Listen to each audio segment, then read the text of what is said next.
Merci, Monsieur le Président.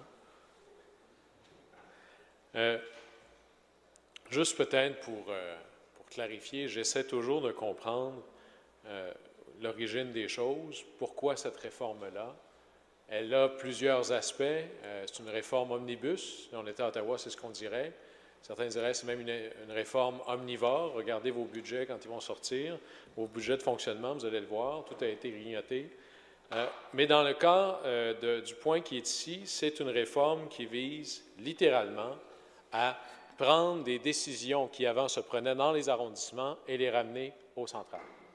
C'est la définition de base de ce que l'on appelle la centralisation sur le stationnement, sur les rues, sur la collecte, bref, des services de proximité qui, dans l'esprit de la construction de la Ville de Montréal, étaient les services qui devaient être aux arrondissements.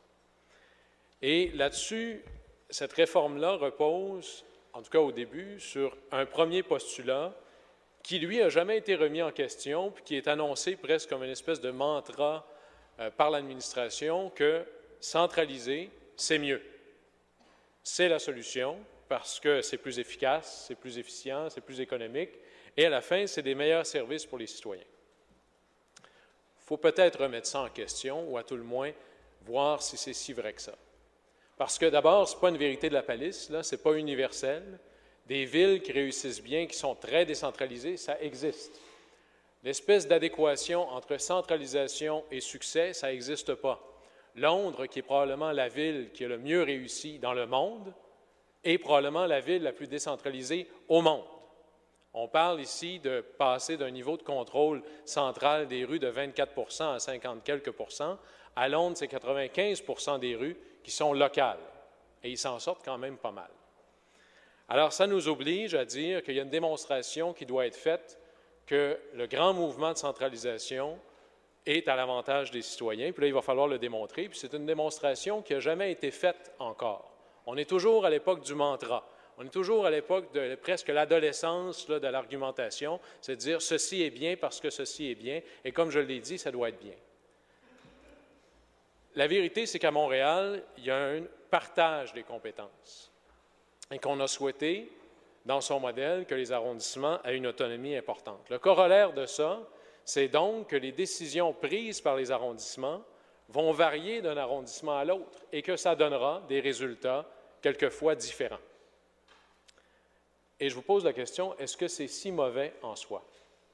Moi, comme M. Pérez, je suis un éternel optimiste et j'y vois des avantages importants, notamment celui de ce qu'on appelle les meilleures pratiques. Parce qu'on a des expériences différentes, on a des choses différentes qui émergent selon les arrondissements. Par exemple, de ramener nos rues sur la limite de vitesse à 30 km/h.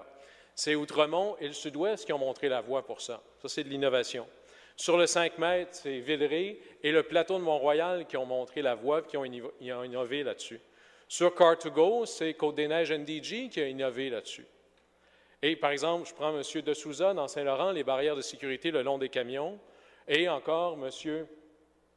Bissonnette nous parlait plutôt de la possibilité pour permettre aux voitures motorisées pour les gens handicapés sur les pistes cyclables. Ça nous vient de Saint-Léonard.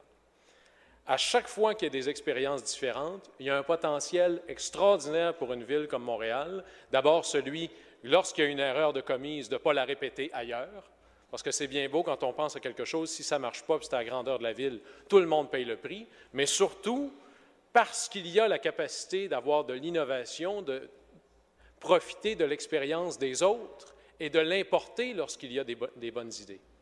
Au lieu de niveler au statu quo pour essayer de dire que tout le monde est pareil, si on permet l'innovation, on va avoir une compétition pour rattraper les meilleures idées, et ça, c'est du nivellement par le haut, ou ce que moi j'appelle, ou ce qui devrait être, de l'harmonisation. Ça, c'est de la vraie harmonisation, puis ça, c'est à l'avantage des citoyens.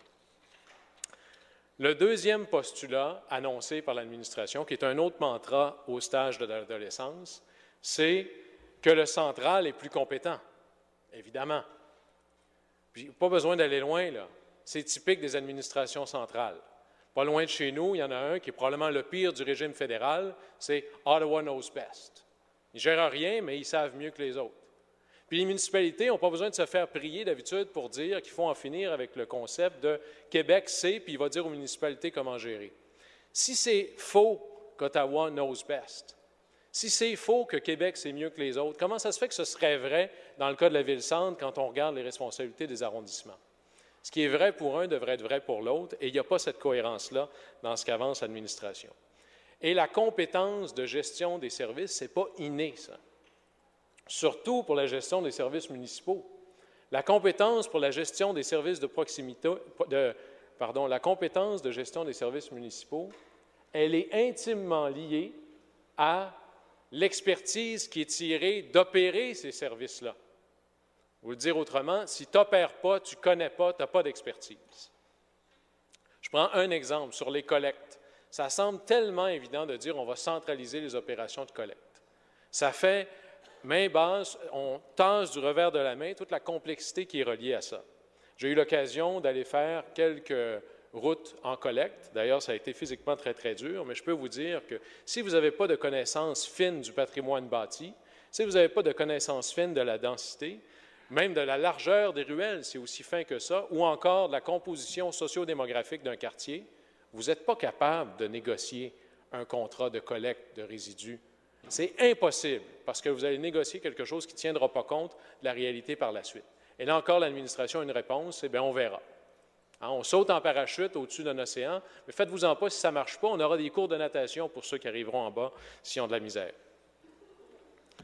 Ce manque de compétences-là, les fonctionnaires du central, on le voit, qu'est-ce qu'ils font les fonctionnaires du central pour se préparer à la réforme? Ils appellent dans des arrondissements en disant « Comment est-ce que vous faites ça? Il faudrait qu'on l'apprenne parce que ça a l'air qu'on va devenir responsable. » Fait que dans cette grande réforme-là qui vise à avoir des services plus performants et, on l'espère, plus économiques, on est en train de créer une nouvelle couche d'administration, une nouvelle couche de fonctionnaires dont le travail va être qui, eux, ne connaissent pas et ne gèrent pas, et leur travail va être de normer, d'accepter et de contrôler le travail de ceux qui gèrent et qui connaissent leur métier. Alors, on m'expliquera quelle est la logique là-dedans, mais à date, cette démonstration-là n'a pas été faite. Et je vous le dirai peut-être différemment.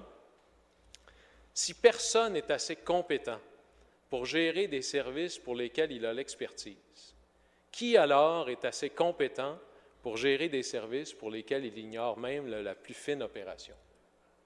Personne. Cette réforme-là, on l'a entendu, est, à mon avis, à un stade, je dirais, de maturité qui n'est pas atteint. Il y a une trame d'improvisation très importante, animée par le désir d'aller vite, comme si l'action était en lieu et place de la réflexion. On va regarder ça. Bien, moi, je ne me lance pas sans parachute. Je ne me lance pas comme ça dans une réforme générale des services de proximité qui doivent fonctionner au quotidien sans avoir prévu comment ça va se faire. Et ce qui est le plus préoccupant là-dedans, c'est quand on essaie de rentrer un modèle théorique dans une réalité qui n'est pas là, là, on n'est plus dans l'application de réforme, on est dans l'idéologie.